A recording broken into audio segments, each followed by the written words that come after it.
Welcome back. If you're part of the Daily English Dose community, you already know we're, well, obsessed with helping you actually use the English you're learning. That's right. So today, we're doing a deep dive into the science of speaking English better. And our mission, it's pretty simple. We want to help transform English from something you just, keep stored up as knowledge in your head to something you can actually use smoothly and naturally, out loud. And that transformation, it really requires a fundamental shift in how you think about it. Research from global education, it tells us that for real-world use, speaking English has to be seen as a high-level motor skill. A motor skill, like But sports. exactly. Think of it like learning guitar or driving a car. It needs muscle memory, physical training. We actually call this the Fluency First Mandate. Okay, Fluency First Mandate. What's that mean exactly? It means your ability to speak smoothly, naturally, without sort of freezing up. That's often more critical for just getting your point across than, say, perfect grammar accuracy. Wow. Okay, that's a huge distinction, isn't it? Because we spend years, literally years, studying grammar rules. Right. But if we can't string those rules together quickly, smoothly, well, the conversation just stalls. Precisely. So the goal shifts. We're moving from being like students of English to being maybe athletes of English. That's a great way to put it. And we've boiled down the research into 3 core pillars. These are backed by cognitive science, and they'll guide you from just knowing English to finally using it. Okay, let's dive into those. Pillar 1 you mentioned is input and output, or I/O. That's the one. So you're saying the foundation of speaking well is listening. Seems a bit counterintuitive. It does, but it's crucial. Consistent daily listening. You absolutely have to immerse yourself in the sound of the language. Ideally, every single day. Why daily? What's the magic there? Because you need to hear really closely how native speakers connect their words, how they use tone, rhythm, the whole sort of musicality of English. Okay, so it's not just understanding the words. Exactly. And we're not talking about just, passive listening, like having the TV on in the background while you do dishes. Right. It needs to be active listening. You're engaged. And critically, you need to combine that input with immediate output. Output meaning speaking. Yeah, even if it's just repeating short phrases you hear. Think of your brain making a physical connection here.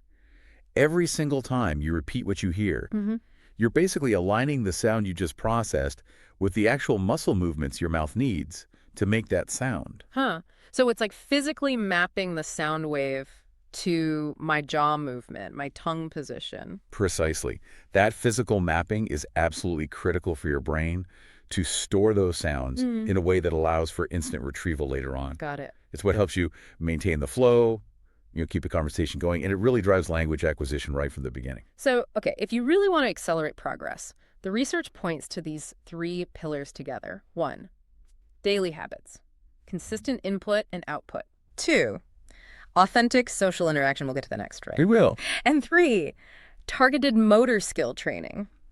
And you're saying if you skip one of these, Your journey towards fluency is going to slow down dramatically. It's like trying to stand a stool up on only 2 legs. It just won't work effectively. Okay, let's talk about pillar 2 then.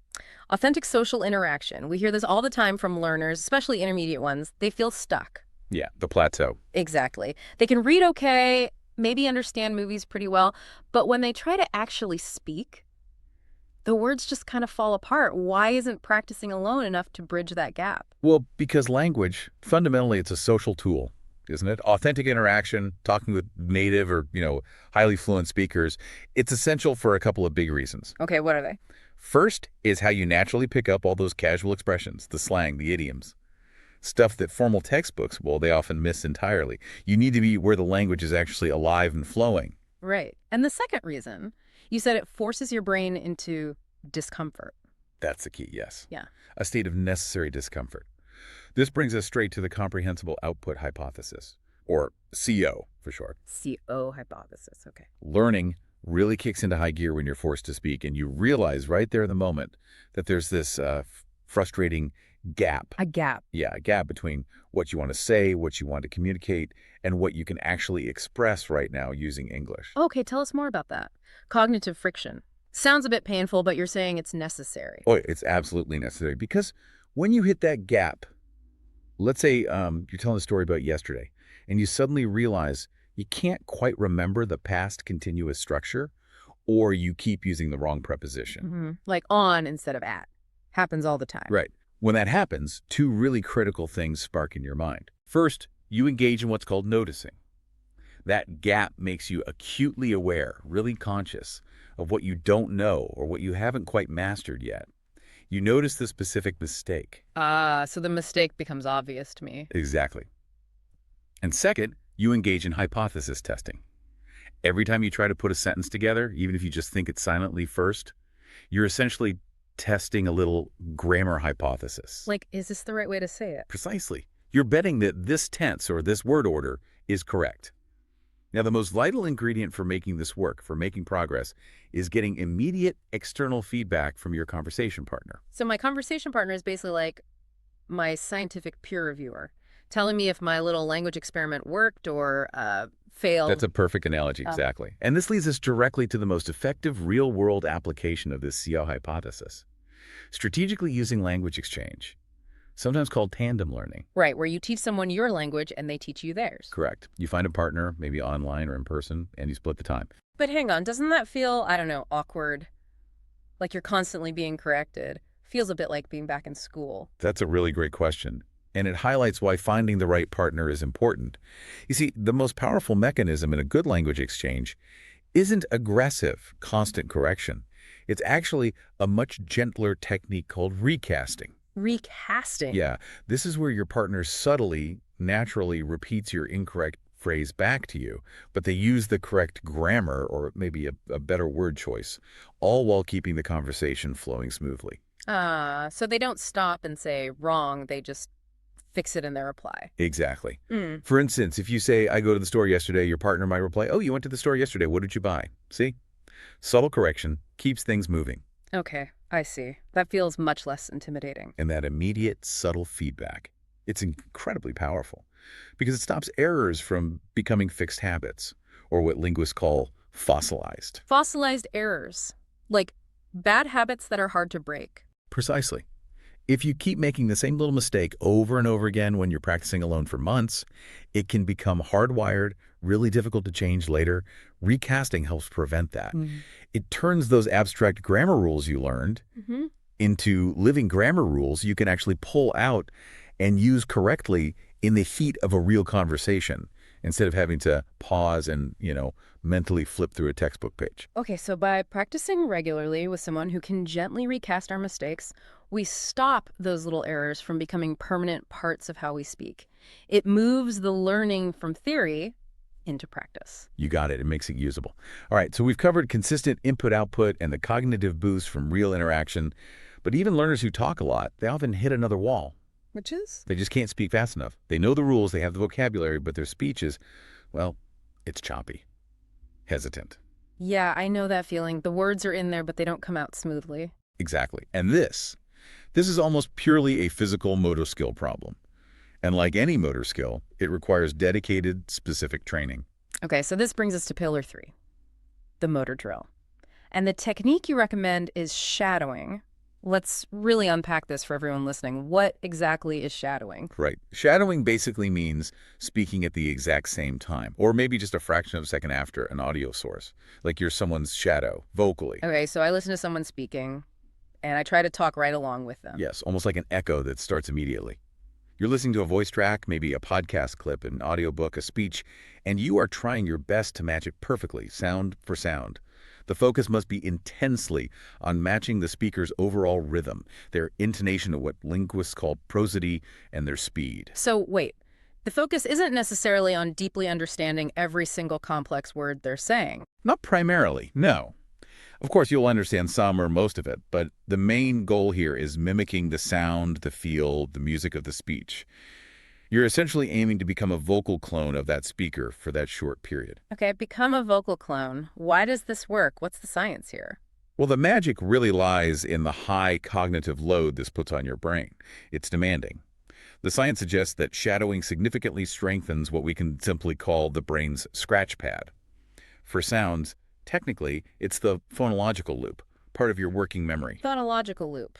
Okay, so because I'm listening, processing, and speaking almost simultaneously. Right, you're forcing your neurological system to juggle these complex tasks in real time, at native speed. I think I'm getting it. By forcing my brain to keep up like that, I'm basically upgrading its ability to process and hold on to sounds, which means down the line I can handle longer, more complex sentences without, forgetting the beginning before I reach the end. That's precisely the outcome. You improve your real-time processing capacity. And, maybe even more importantly, you're specifically training the most crucial element for sounding natural, prosody. Prosody, that's the rhythm and intonation you mentioned. Yes.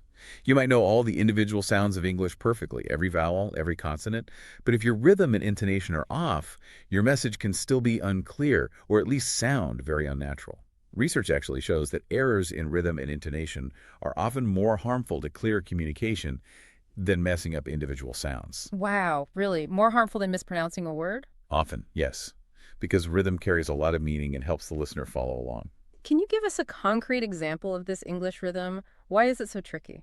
Sure, it's tricky because English is what we call a stress-timed language. Stress time. Yeah, unlike some other languages like Spanish or Japanese perhaps, where each syllable gets roughly equal time, that syllable-timed English doesn't work that way.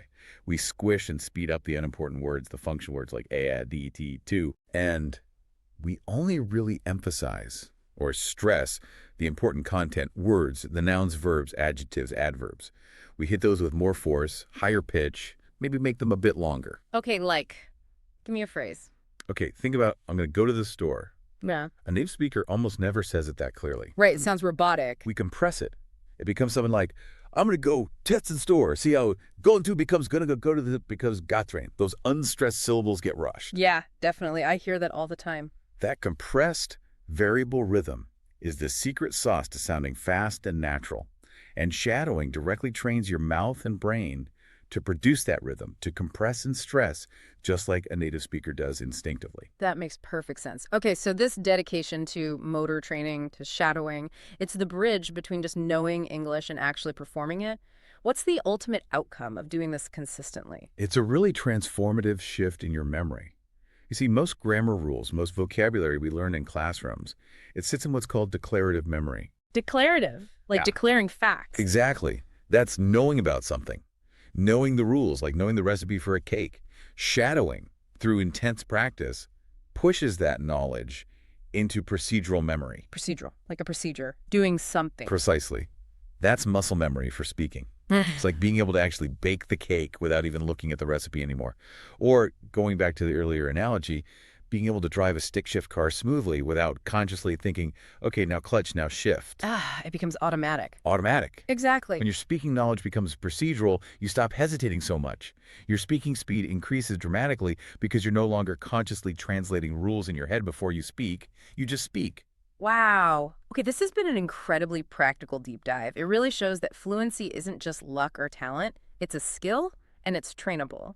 Let's try and synthesize this whole integrated strategy one last time for everyone listening. Absolutely. To really maximize your progress, the key is adopting a conscious cycle. You need to deliberately prepare your voice and brain with the physical training, and then you need to test and polish that training out in the real world. So it's a two-part system, basically. You could say that. The most successful learners consciously adopt this kind of preparation and practice dual structure. Okay, so let's break that down. That means every week, maybe even every day, you need to be doing two main things. First, motor training. Yes. Use shadowing daily or as often as possible to build that physical fluency, that natural rhythm, and just sheer speaking speed. This preparation part you're saying is non-negotiable. It really is foundational for smooth output. Okay, and second? Second, you need authentic practice. Use those language exchange sessions. Leverage that CO hypothesis to actively test your knowledge, refine your accuracy through that immediate feedback, through recasting.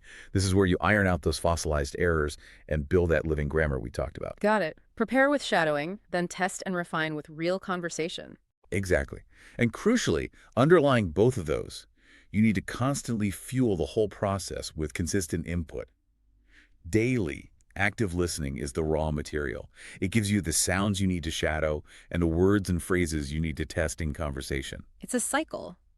Listen, shadow, speak the abuse. Get feedback, repeat. That's the core loop. Mm-hmm. So the final thought is this. Stop just studying rules in a book. That's only declarative knowledge. Start training your mouth today. Train your mouth. I like that. If you really want to move the needle on your fluency, you absolutely must start viewing English not just as a set of rules to memorize, but as a high-level physical skill, a skill to be practiced and honed, just like any other. Fantastic advice. A real shift in perspective. Thank you so much for breaking that down for us. And thank you all for joining this deep dive. We'll see you next time for your daily English dose.